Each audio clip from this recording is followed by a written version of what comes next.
All right, welcome to the stream.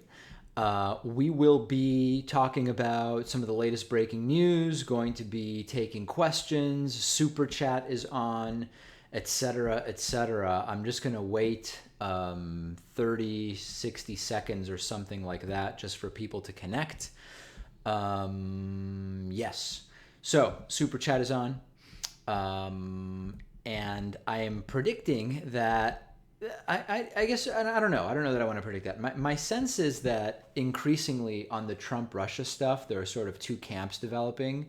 The people who are following it in a way that is making them more concerned, and people who are just sort of a combination of fatigued or don't think there's really anything to see to begin with. But I think that at this point, if you're in the camp of there's nothing to see here, you're probably not paying attention because there's just so much going on and so much deception and so much obfuscation that if there's nothing to see, why are so many people trying to hide what the truth is? Okay.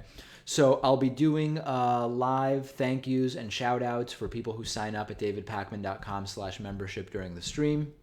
Super chat is on. You can send a super chat with your questions or comments, and I will get to those as we talk here. So a couple of breaking stories. We're going to be digging into these more tomorrow, but the entire pretense of a full, fair, and objective investigation, at least from the House Intelligence Panel, into the Trump-Russia collusion, it's just not going to happen. The chair of that investigation, the chair of that panel, rather, Republican Devin Nunes, who, after all, was a Trump transition team member, has shown that he could not even. It's laughable. It's not even in the details anymore. It's laughable at the broader level to think that Devin Nunes could have any remote possibility of carrying out a full, honest, and objective investigation of what's going on with Donald Trump and Russia at this point. And he absolutely does need to step down. He's just not able to be a fair arbiter at this point of that investigation. Case in point, all Trump-Russia House Intelligence Panel meetings and hearings have been canceled for the week. Just period, okay? The investigation is not going to proceed this week in at least the scheduled way as we knew it. We have a sort of lack of clarity as to exactly why those meetings were canceled. The Sally Yates situation, which I will get to in a second, seems to be at least part of that. But this is not surprising, and I feel almost stupid. I wanted to give Devin Nunes the benefit of the doubt. Yes, he was a Republican. Yes, he was on Donald Trump's transition team. But at least in the early press conferences that he gave to reporters, he seemed to be taking it seriously. He seemed to be saying, I'm going to look at this in a completely fair and objective way. And I gave him the benefit of the doubt, and I was an idiot to do it. I was bamboozled, just like Trumpists who believed that Obamacare was going to be repealed immediately were bamboozled, just like Trumpists who believed that Trump was going to drain the swamp were bamboozled. I was bamboozled by Devin Nunes' smooth talking, because at this point, we know that he's been running to the White House to tell Trump what they have on him. Devin Nunes at this point should be testifying before the House Intelligence Panel as part of their investigation into wrongdoing, but instead he's leading the panel. Think about that for a second. Think about the absurdity of that situation. And for I know that there is a fraction of my audience that says, David, there is no story here. There is no Trump-Russia story. If you genuinely believe that, I don't know that I'm going to be able to say much here to convince you otherwise. But if you are saying that, you are, and particularly there are some on the left who are saying Democrats are unhinged and Democrats need to just focus on fixing the party. Democrats need to fix the party, and I've said that before. That's a fair point. But it has nothing to do with this investigation. This is an investigation that should not be partisan.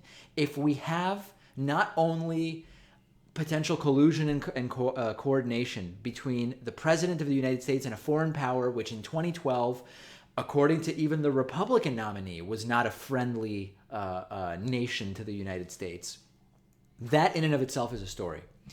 But the amount of lying that has taken place is also a story. And whether you're a Republican or a Democrat or a libertarian or an anarcho-capitalist, whatever you are, you should be concerned about both the lying and the potential collusion, aside from whether you agree with Trump on social policy or believe Hillary Clinton was a flawed candidate. So I'm increasingly frustrated by and also bored with, David, there's no Trump-Russia story. Bury your head in the sand. Have at it, Haas, right? I mean, if that's what you want to do, go ahead and do that. Next, I want to dig into the Sally Yates story a little more specifically. Before doing that, let me, number one, thank Tim Williams as well as Eileen Freeman and Rusty Long, all for signing up for memberships at davidpakman.com/membership. We do have a coupon code. It'll save you 40%. I won't do the whole spiel. We're mostly funded by memberships. I appreciate everybody that signs up, and I'll keep doing shout outs and thank yous during the stream. Let's get to super chats, which are coming in pretty quickly here. We've got a $5 super chat from Chad Rath, who says, what do you think will be the final outcome of all this? I want the outcome to be whatever is determined by a full, fair, and objective investigation. My concern is that we're not going to get that outcome because we're not going to have a full, fair, and objective investigation. Certainly not from the House Intel panel. Maybe from James Comey and the FBI. I'm not sure. There was a question about that on the last live stream. And the Senate panel, I don't know. I don't know about the Senate panel. So I think that the outcome is probably not going to be, whatever it is, it's probably not going to be fully revelatory in terms of what it is that actually took place, unfortunately.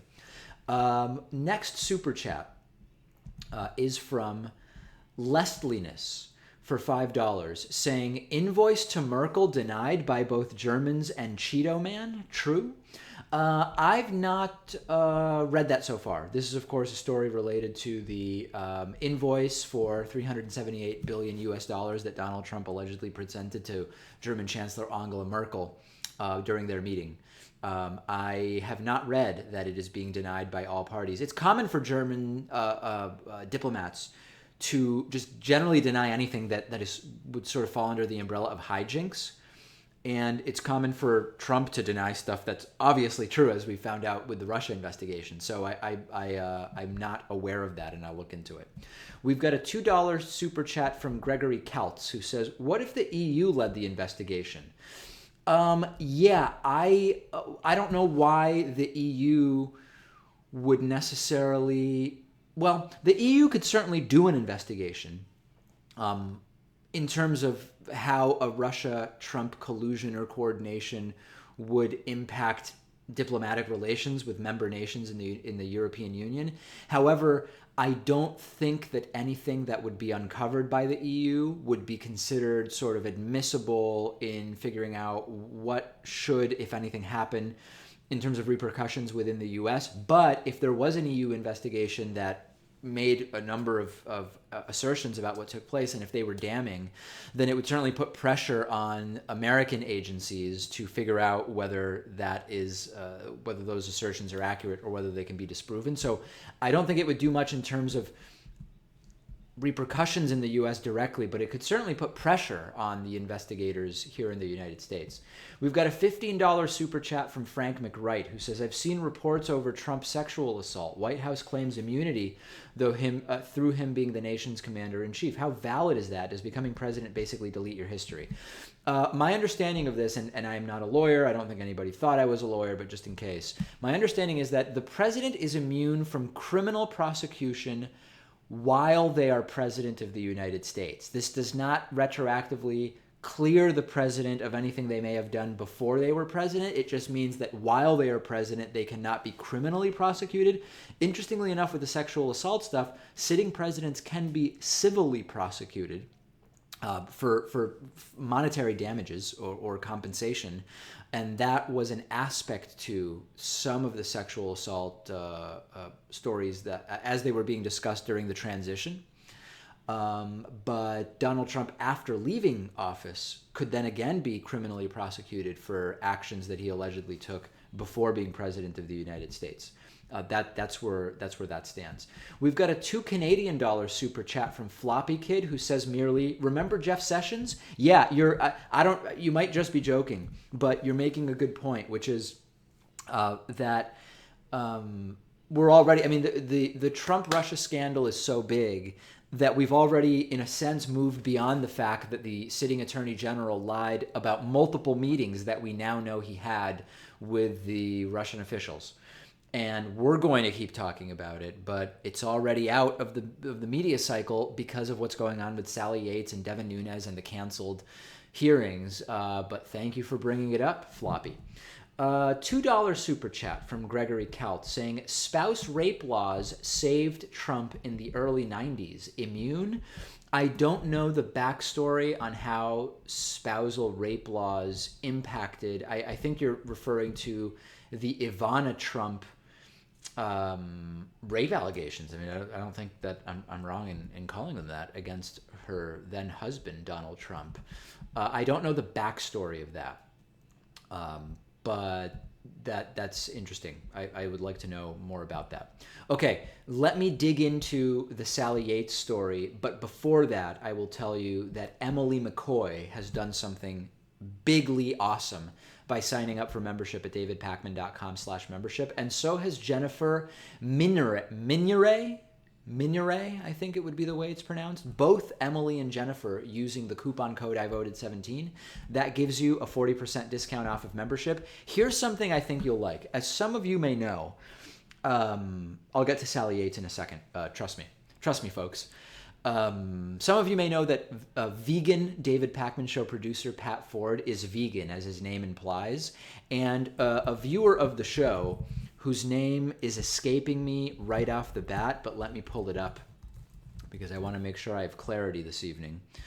Ashley Lynn Waldron, knowing about Pat's veganism, sent us what is called vegan cheese. Now, when I say what is called vegan cheese, it's not cheese. It's something either is cheese or it's not, and if it's vegan, it's not cheese, but I guess the idea is it's meant to resemble a cheese-like substance. It's meant to be a cheese-like substance. She sent us vegan cheese made from hazelnuts and hemp, and we tried it on today's bonus show, okay? So if you sign up at davidpakman.com/membership, the first thing I would do, and you'll have instant access to the bonus show, is click on member content at the top of the website, davidpakman.com, and go to Member Content 2017 and watch the March 28th bonus show where we try the vegan cheese. And I'm not going to go into what I thought about it because that's what we did on the bonus show, but we try it. If you watch the bonus show, you can watch my face and Pat's face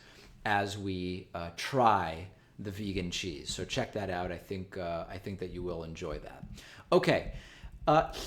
So I mentioned at the beginning of the stream that Devin Nunes, with no explanation, has canceled all hearings and meetings related to the House Intelligence Committee's investigation into the Trump-Russia scandal. I think at this point we can call it a scandal. There's one possible explanation as to why the hearings were canceled, and that is to prevent former interim Attorney General Sally Yates from testifying. Remember Sally Yates? She was the acting Attorney General towards the end of the Obama administration, the last couple of years really, and then was the acting interim Attorney General for a few days under Trump. And Trump, of course, fired her, forced her to resign, whatever. She was set to testify this week, and there's a Washington Post report out saying that the White House didn't want her to testify, and that's what's behind the canceled meetings. And as the story goes, the White House, the Justice Department said, you really shouldn't testify because what you're going to be asked about would be part of executive privilege, blah, blah, blah. It seemed as though she didn't agree with that assessment and planned to testify anyway. And therefore, the hearing was canceled to prevent her, as well as former CIA Chief John Brennan, from testifying. And the expectation was that both of their testimonies would provide alternative storylines, or let me put it a different way. The expectation was that the testimony of Sally Yates and John Brennan would contradict prior statements made by the White House, if you know what I mean. So there's obviously every reason to think that the White House would not want her testifying. And when the White House was asked for a comment on this, this is so bogus, and this went over the heads of many people. The White House said that they took no action to prevent Sally Yates from testifying. And some people heard that and they said, oh, there you go. White House took no action. White House wasn't involved in why Sally Yates ultimately didn't testify. When the White House puts out a statement saying we took no action, that doesn't mean they didn't exert influence over Sally Yates. By took no action, they might mean we didn't issue any formal decree or executive order or whatever to prevent her from testifying. But that doesn't mean that they didn't diplomatically or bureaucratically exert pressure on Sally Yates, make it clear that they don't want her to testify. And there's all sorts of ways in which that could happen. So that's not proof that the White House did anything. But it's not a denial of any real meaning, right? To say, oh, the White House took no action. That means essentially nothing, okay? It means essentially nothing in this particular case. $2 super chat from Gregory Kaltz, who says, we'll send the links on the 90s allegations this evening. Okay, very good. I look forward to checking that out. Other stories that we're going to have on the David Pakman Show. Okay, number one, I think that the audience is going to like this. Not because it's something to cheerlead, but because it's going to be super interesting. We're going to have Yale professor James Whitman on the show starting tomorrow, Wednesday, and carrying over part 2 of the interview into the Thursday show. He has a book out, which I don't have here, which talks, the book specifically is about how the Nuremberg laws in pre-World War II Germany were actually inspired in part by racist laws in the United States. And the sort of conventional wisdom is the only involvement that there is to discuss with the United States, the only influence that by the United States that there is to discuss with regard to Nazi Germany is that we got in on the right side once we got into the war. And of course that's true. But it actually turns out, as James Whitman talks about in his book, that American race law was inspirational to the Nuremberg laws passed by Hitler in Nazi Germany. That's going to be part 1 of the interview. But in part 2 of the interview, it just so happens that James Whitman is also an expert on similarities between pre-World War II Germany and what's going on right now under Trump in the United States. And we're going to talk about that. And I think that you're going to find that interesting. And of course, there's a number of different ways in which we see the Trump rhetoric as very similar to the pre-World War II rhetoric in Nazi Germany. This doesn't mean Trump is Hitler, right? And I'm critical of people who say X is Hitler or X is the Nazis when they say it and it's not backed by history or by fact. But in this case, there are similarities between the Trump rhetoric, right? The Trump bringing back the mass rally, which has entertainment value aside from your politics. That is something that was common of Nazi rallies in the early 1930s. The egocentric delusions combined with the demonization of your political enemies. That's something that, a lot of politicians criticize their opponents, but the demonization of opponents in the way that Trump has done it is reminiscent of pre-World War II Germany. The sort of pride, the our country first, but not in a sort of sophisticated way, in the way that coalesces the nativists and the xenophobes and blah, blah, blah. And then the other similarity that I see that I plan to talk about with James Whitman tomorrow between pre-World War II Germany and what we are seeing today, the rhetoric of Donald Trump, is the panacea delusion. Hey, it's a disaster. I can fix it. only I can fix it, and then things are going to be great. That's yet another similarity between the Trump rhetoric and what we saw in pre-World War II Germany. So we're going to be talking about that with James Whitman starting tomorrow on the program. I think it's going to be really great. Also tomorrow, we have seen now, I've said many times, when Donald Trump signs an executive order, it doesn't really have any meaning, or it doesn't really do anything legislatively. I've called it out and said this is pandering. It doesn't really do anything. However, Donald Trump is taking historic steps to destroy the environment. Donald Trump signed an executive order today. It could actually be a combination of executive orders. I don't know exactly how it all came together, but executive orders were signed today, which are curbing many of the federal government's climate regulations. And it's not just the climate regulations themselves, but it's the ability of the federal government to enforce those regulations. And this is a way in which politicians can actually make effective change, which is if you can't change a regulation, you can change either the funding around it or the ability to enforce it. And that's exactly what Donald Trump has done with climate change. And we're going to be all over it because climate change, it's the world is laughing at us hysterically in a way that would probably start to circle around to actually crying because of the damage that Donald Trump seems indifferent to seeing happen under his watch to the climate. And this idea of revitalizing coal is a dying industry. Solar, as I reported on the program several weeks ago, or maybe it was last week, coal is now providing many times more new jobs. Solar is providing many times more new jobs than coal in the United States. The permanent jobs that solar can provide far exceed what coal can provide. And you're seeing China. Trump talks about wanting to beat China. China is taking huge steps to go against fossil fuels and towards renewables and alternative and green energy. India is making huge strides in going in the direction of renewables. And Donald Trump, on the one hand, wants to win, but is trying to win with bogus technology that is on its way out and is damaging to our environment. And, you know, I get hearing me say this and say, David, it doesn't sound like you care about the coal workers. Create an incentive where current and former coal workers have priority in terms of being retrained and hired as solar panel installation technicians. And there's many other jobs here. And in a moment, in a time when technology is destroying jobs, why not push an industry that is creating jobs as opposed to one that is truly on its way out? It really doesn't make any sense, and we're going to be talking about that extensively on the show tomorrow. Let's get to some super chats before I do that. Big thank you, huge thank you to Dan Louie.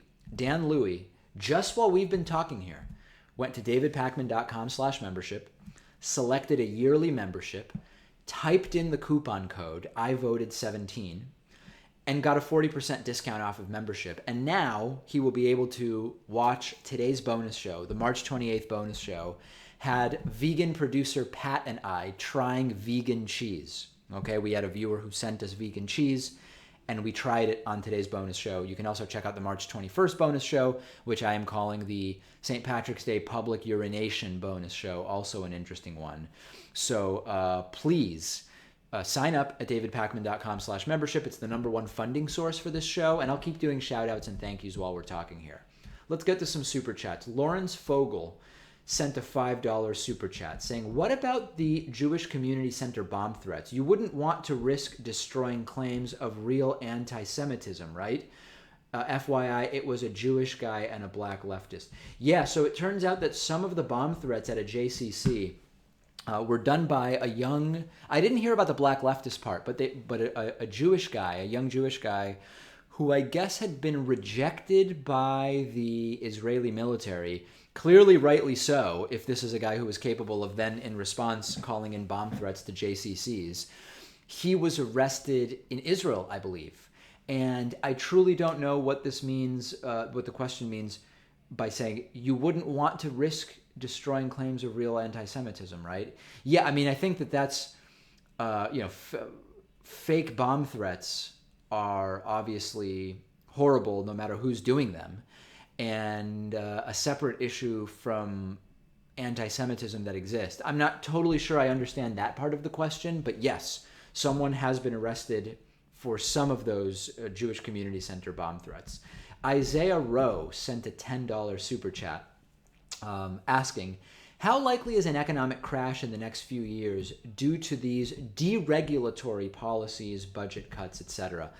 Listen, I'm careful to say an economic crash is likely in this period or in that period. I think it's very hard to predict. And as we know from following the track records of investment fund managers, it's basically impossible to really accurately predict movements of the economy and of stock markets. There are some indicators we can look at, right? So focusing first on the stock market. The stock market, by some reasonable measures, is sort of overpriced right now and due for some kind of correction. This could be influenced by the actions of Donald Trump, but this is something that, if you look at the stock market at a fundamental level, has been going on even for the last year to year and a half, I guess we could say year, of Barack Obama's presidency. Now, the stock market is not the economy. Stocks, only a portion of Americans own stocks and bonds, and of the portion that own stocks and bonds, a tiny portion of those hold the disproportionate majority of the stocks and bonds. So the economy is not the stock market.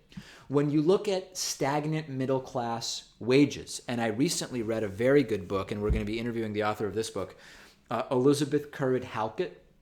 The Sum of Small Things is the name of the book. A lot of it is about what she describes as the aspirational class, and I don't need to get into that now. We'll talk about it during the interview. But the last maybe 40 or 50 pages or so are about some of the underlying trends in the economy, including with the middle class.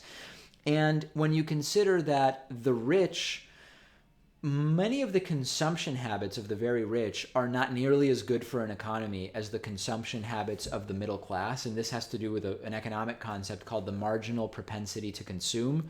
If someone who makes $1 million gets another $10,000, they're probably going to save that money. That's not an amount of money that is really meaningful to them in terms of overall their financial outlook. So that money's probably going to be saved, and saving the money in American banks doesn't do nearly as much for the economy as spending that money at businesses. And by the way, if they're putting that money in offshore banks, it does even less for the American economy. When the middle class doesn't get a raise in inflation-adjusted dollars for something like decades, over time, that's going to impact the economy. And with technological automation and jobs that are going to be destroyed by technological automation, big picture, whether it's basic income or some other reorganization of society and sort of our relationship to work, something will have to give. Now, whether that gets us to an economic crash in the next few years, I wouldn't even try to make a prediction like that. Jennifer Carrain sent a $5 super chat saying, have you read about Trump saying in 2006 that he sort of hoped the housing market would crash? I thought it was interesting. It was on CNN. Yeah, Trump has admitted to making money from that crash. Trump has admitted to making money buying up I don't remember exactly what he did. I mean, it was some sort of basic vulture capitalism type stuff. I don't know if it was buying up foreclosed properties cheaply. I don't remember the specifics. But yeah, not only did Trump hope that the housing market would crash, he profited from the housing market crashing.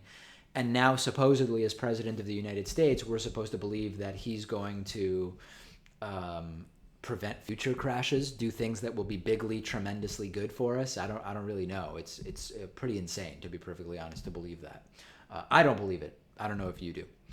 A couple of other thank yous here. A big thank you to Jennifer Fern. Jennifer Fern has signed up at davidpakman.com/membership with the coupon code IVoted17. Also Anthony Smith. Or is that the name?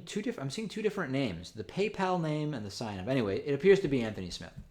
Big thank you for signing up at davidpakman.com/membership. Thank you really to everybody. I mean, we have seen, it's crazy, the influx of members that we've seen since November 8th, especially since January 20th. especially in February. In February, we had 523 new paid members at davidpakman.com/membership, more than double the prior single month record. So far in March, we're not on track to match that, but we might hit 400 or something like that. That's nearly 1,000 new paid subscribers over February and March, which is truly, truly stunning. So I can't thank everybody enough who has signed up. And we do try to make membership. It's not just you're giving us money for the show we're already producing. We've got lots of great member benefits. We do a daily bonus show, which it doesn't go up on YouTube publicly. It's 15, sometimes it goes longer, sometimes it's a little bit shorter, roughly 15 minutes. Extra stories. Today, for example, we tried vegan cheese that a viewer sent to us, and vegan producer Pat tried it. I tried it.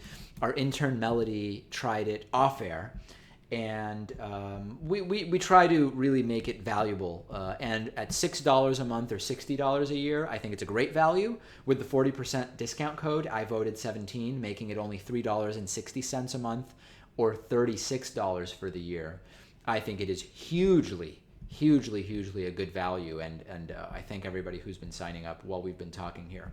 Gregory Kaltza sent a $10 super chat. Gregory asks, how about a farmable commodity futures? Do you predict a large traumatic swing in these with Trump's destroying the environment, soybeans, pork bellies, etc., value skyrockets, wealth disparity in tow? The commodity market, I only know a little bit about commodities markets. By and large, the long-term price of commodities goes down because, as the term commodities sort of suggests, these are goods that, as technology develops, we get better and better at collecting, harvesting, developing, whatever, more cheaply. So at the very, like the 30,000 foot level, commodity prices are considered to go down over time and to be expected to go down. That doesn't mean there's not huge money to be made. Doesn't mean that there aren't periods during which individual commodities rise in value. What's interesting is if you destroy the environment, many of these crops or agriculture products, as we may call them, may become more scarce in that there may be less land on which they could be developed. Pollution could impact the productivity of an acre of land to produce any one of these commodities. So I think it's interesting, the idea of commodity prices skyrocketing as a result of climate change. And the way to sort of push back against that and insulate oneself is alternative technologies. We've talked about, I don't think this is the be-all, end-all of farming, but we've talked about indoor vertical farms in Japan. Indoor vertical lettuce farms are something that we've done interviews about and is pretty interesting. And there's new technology, and we've got to stop destroying the planet, right? I mean, that's sort of like the key thing. Why don't we not destroy the planet? And we're going the opposite way here in the United States, sadly. A £5 British pound super chat from Inez Thorne. Thank you so much. No comment or question. And a $3.07 super chat from Gamefire74 saying, why invest in Tesla should we? Okay, so this is in reference to the fact that I've said before, I've disclosed during stories about Tesla that I am an investor in Tesla. I say that sort of, if I do a Tesla story and later someone finds out that I was doing a story and maybe I said something positive about Tesla and I didn't disclose that I was a shareholder, you could make the case that I was sort of dishonest and I was trying to promote a company where I would personally benefit financially from an increase in the stock price. So every time I talk about Tesla, I disclose that I'm a Tesla shareholder. The next question is, should we invest in Tesla? Although I have an MBA in financial planning, I do not give investment advice on the show other than a general investment philosophy, which people like Warren Buffett and Benjamin Graham, who's an interesting person whose books I recommend. My general investment advice is I don't think it makes sense to invest in individual stocks. I own a few individual stocks for sort of curiosity reasons, companies that I think are doing interesting things. And a while back, I invested in Tesla because I thought that they were doing something interesting. I was also really investing in Elon Musk by investing in Tesla, but I would never dream of recommending that anyone in particular make an investment. Not only in a particular company, you should evaluate for yourselves, and you should also take into consideration, your personal financial situation. So I would not dream of telling you, GameFire74, what you should do with your money on the stream. Frank McWright sent a $10 super chat. It's a two-parter. Part 1, with Trump removing environmental regulations, is there anyone to oppose him? Don't most Republicans think climate change is a hoax? I don't believe that most Republicans think climate change is a hoax. I think many of them believe the science on climate change. They have disagreements as to what the policy should be in reaction to that. There are Republicans who claim to be skeptical about climate change because they want to keep using that as a way to raise money. And personally, they accept the science. And yes, some Republicans probably think that climate change is genuinely a hoax. Part 2, is there a real future left in the coal industry? No, there is not. No, there is not. And as I said earlier on the stream, Frank, the world is laughing at us. China, India, many other countries. Germany making advancements. Was it Germany? Was it Germany or Finland that was making big advancements on solar power? Anyway, no, there is not a real future for coal. Coal is not good economically. Coal is not good for our environment, and it should be done away with.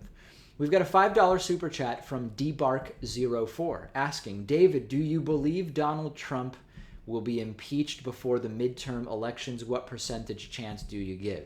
I'm the wrong guy to ask because I thought Trump wasn't going to win the election. As many people have pointed out, I and many, many others did not believe Trump would win. So what do I know if Trump's going to be impeached?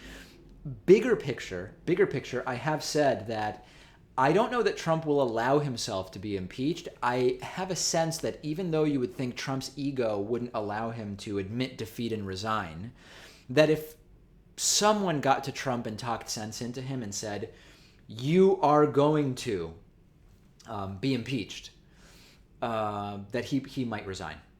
So I don't know. We will see. We have a $2 super chat from Olivia Vengata, who said, David's fake news. 15 electors wouldn't vote Trump. Hey, mark this moment down. 6:38 p.m. Eastern Time on March 28th, 2017, the year of our Lord.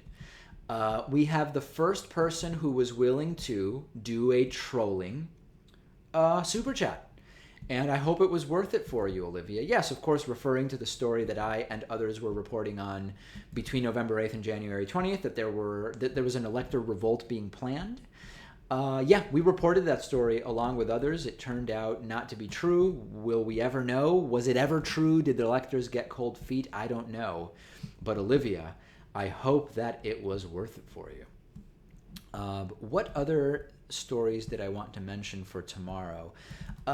There's a story I'm looking at where Eric Trump, Trump's son, apparently accidentally admitted that his father, Donald Trump's supposed separation from his business interests is a total sham. That's a story we're looking at. There's also an American soldier who has pleaded guilty to being part of a kill team that was just deliberately murdering Afghan civilians for fun last year. I want to bring that story for you tomorrow. Really, really important story. And also, I did this in 2016. I did a story about 2015 data, which pointed out that the death rates for white American men are rising.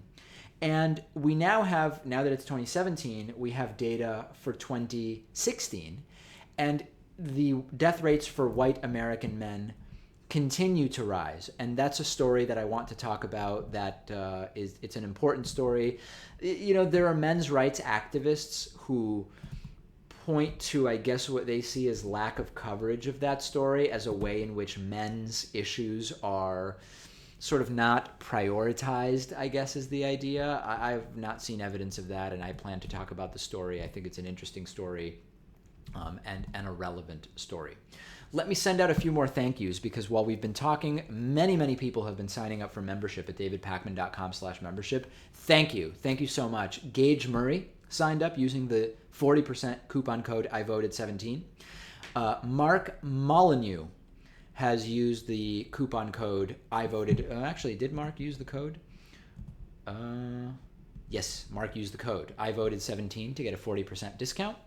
And Frank Taylor has also used coupon code I voted 17 to get a 40% discount off of membership. Please, please, please check out the March 28th bonus show. Today's bonus show, we had a vegan cheese tasting. Now, I am a big fan of actual cheese, and vegan cheese is different from cheese in that it's not cheese. That's the sort of the primary difference between the product known as vegan cheese and cheese. One of them is cheese and the other is not cheese. I tried it though. I went into it with an open mind, and on today's bonus show, you can see my reactions to what was a hazelnut and vegan hemp, organic hemp, cheese-like substance. So that would be if I signed up for membership today, my first stop would be the March 28th bonus show. We have a $5 super chat from Gregory Keltz, who said, I signed up on March 22nd and used the coupon code. Happy to help you. Delightful to watch and listen. Invaluable to tout that with which we disagree. Invaluable to tout that with which we disagree. Ignorance begets danger. All right. Well, Gregory, thank you so much. I do appreciate that. And then another $2 super chat from dbark04. Do you expect Roger Stone to punk out? Okay, so people may not know, because I only mentioned this in passing, I think it was yesterday. Roger Stone, Trump confidant, advisor, supporter, whatever. Roger Stone is scheduled to be on our show next week, okay? Do I have his new book over here? No, it's at the studio. Roger Stone is scheduled to be on the program next week as of right now. My plan is to do a wide-ranging interview during which we will talk about how did he first come to know Donald Trump, how did he come to support Donald Trump, and most importantly, what's going on with Russia. Now, the question from DBark in Super Chat is, do you expect Roger Stone to punk out, or I guess what he means is cancel the interview? I don't expect it, but my surprise level would be 0 if Roger Stone cancels, for a couple of reasons. Number one, his name is very much involved in the Trump-Russia investigation. If something happens in the next week, the interview I think is a week from now. What is the date of I think we're scheduled to have him on next Wednesday. About a week from now. Yeah, next Wednesday. If something happens where it's considered sort of a liability for him to appear on shows, especially since he's seemingly accidentally admitted stuff before on Twitter and then deleted it, he may cancel. He may well cancel. It wouldn't be him personally. It would be through his publicist. I would anticipate it would happen with very little anticipation. And that's what it'll be. If he doesn't cancel, believe me, folks, it should be a tremendous interview. And if he refuses to answer the Russia questions, fine, I'm going to ask them. And you can email me, david@davidpakman.com, if you've got specific stuff you want me to talk to him about. We've got a $5 Australian dollar. I guess it says A and then a dollar sign. I believe it's a $5 Australian dollar super chat from Sandernista saying, good job that you stopped being an establishment hack after the election. Became unwatchable while you were apologizing for Hillary. Subscribed. Listen, I don't even know if it's worth going into this, but I think most reasonable people understand that pointing out the undeniable empirical reality that Jill Stein was completely unqualified to be president of the United States, and that of the two people that had a shot, Hillary Clinton was the better option over Donald Trump. I fundamentally reject that that's being an establishment hack.